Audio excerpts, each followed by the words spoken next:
सब संसार से अंतर्मुखी हो चुके थे, संसार के सब भाव देख लिए थे उन्होंने, अनुभव कर लिए थे। अब एक ठौर चाह रहे थे जीवन में, एक स्थिरता मिल जाए मुझे। यमुना जी के तट पर बैठे थे।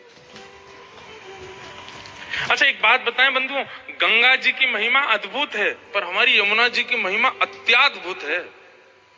गंगा जी के स्पर्श का, पान का, स्नान का, सबका भाव है। पर आज भी हम सुबह आप मंगला में आते हैं ना, पहले लाल जी को उठावे के पद गवेंगे, फिर यमुना जी के पद गवते हैं।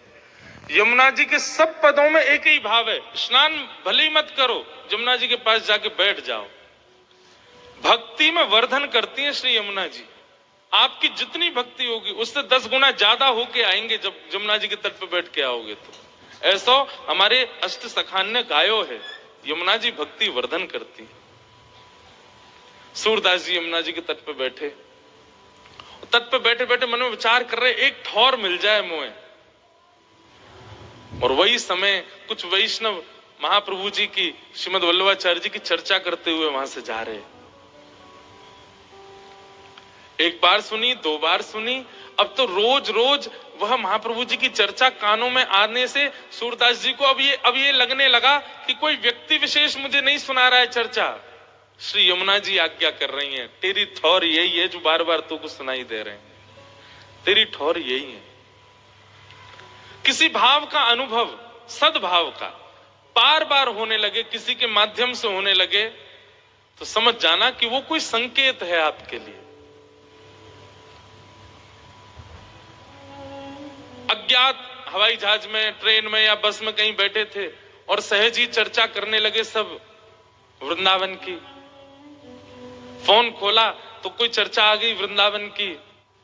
कहीं देखा, चित्र देख रहे थे, अचानक से चित्र दिख गया वृंदावन का। ये संकेत हैं। ऐसे संकेत सबको नहीं मिलते, जिनको मिल रहे हों उन संकेतों को समझो। और ये समझना भी गुरु कृपा से ही होता है। संकेत, सूरदास जी को संकेत होने लगा कि बार बार महाप्रभु वल्लभाचार्य जी, बार बार इतनी चर्चा सुनाई दे रही है, कहीं ऐसा तो नहीं कि श्री यमुना जी का कोई संकेत है। और वह संकेत जान करके महाप्रभु श्री वल्लभाचार्य जी के पास गए। सूरदास जी श्रीनाथ जी के सबसे प्रिय सूरदास,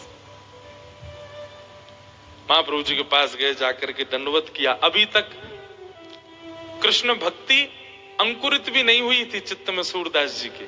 जाके महाप्रभु जी को प्रणाम किया, नेत्र है ने। सूरदास जी ने कहा, भगवान शायद ऐसा लगता है कि प्रकृति मुझे आज्ञा करती है आपके श्री चरणों की प्राप्ति की। महाप्रभु जी बोले, हमने सुना है आप आशु कवि हो, आप कविताएं बद्ध करके गाते हो, कुछ अपने बारे में सुनाओ, कुछ अपना अनुभव सुनाओ।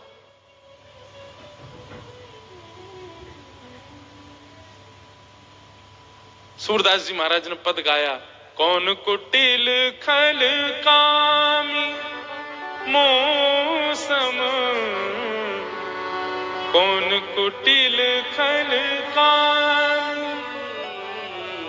जो तन दिया ताहि बिसरायो, जो तन दिया ताहि बिसरायो,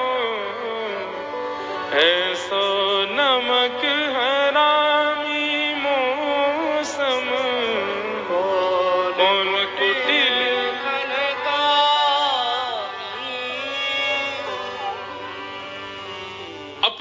अपने बारे में इस प्रकार की भावना कहने लगे। अब ये तो स्वाभाविक बात होती है कि पहली बार कोई श्रेष्ठ व्यक्ति मिलता है ना, वो अपने आप को अबोध ही बताता है, अपने आप को अज्ञानी ही बताता है। महाप्रभु जी ने सिर हिलाया, बोले अच्छा है, कुछ सुनाइए। थोड़ी देर सूरदास जी रुके और थोड़ी देर बाद बोले, मैं पतितन सरदार हेरी, मैं पतितन सरदार,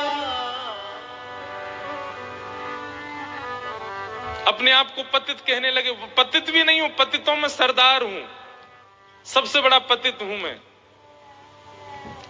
महाप्रभु जी मंद मुस्काए, बोले सूरदास जी आप आशु कवि हैं, आप बिना देखे अनुभव करके गा देते हैं।